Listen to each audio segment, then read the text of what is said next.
Ano, sa bayan na ba? Tingnan lang natin kung may bitaw ka talaga tulad ng ginasabi nila. Ayoko dito, ya. Gusto ko sa lugar na kaunti lang yung tao.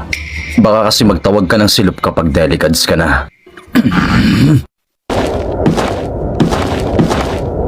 Naghuwat ka ba sa ako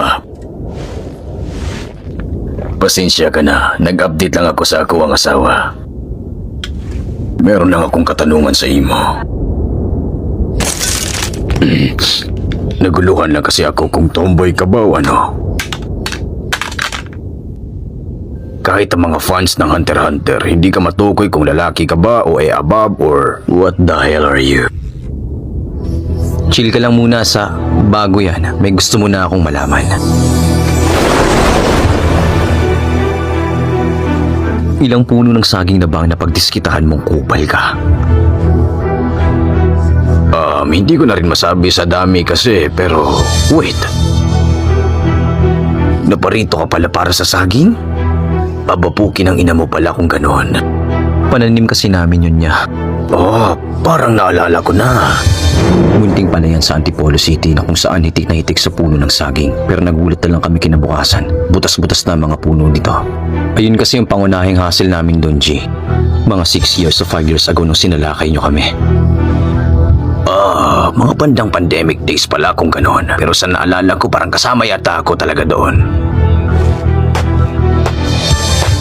Yung gusto lang akong malaman, sa tuwing ginagawa niyo yung sa puno ng saging, anong tumatakbo sa isipan niyo? Anong nararamdaman niyo tuwing ginagawa niyo yung bagay na yon? Parang ano lang, naglululu. Kupal pala talaga.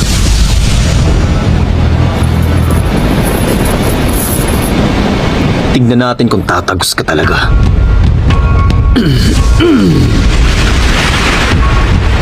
Ikaw pala siguro kupal. Akala mo ba pagbibigyan kita? Ipaparanas ko sa iyo mamaya kung ano ang sinapit ng mga puno ng saging-saging. Kaya naman, ihanda mo ng sarili mo dahil tulad nila, mabubutas ka rin sa akin!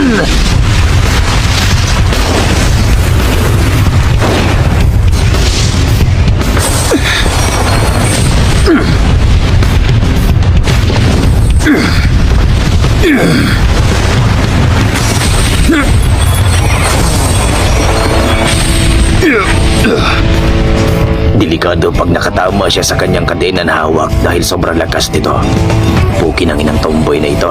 May tira din pala. Pero baliwala yan dahil humandayan sa akin mamaya. Kaya mas magandang tapusin na kita!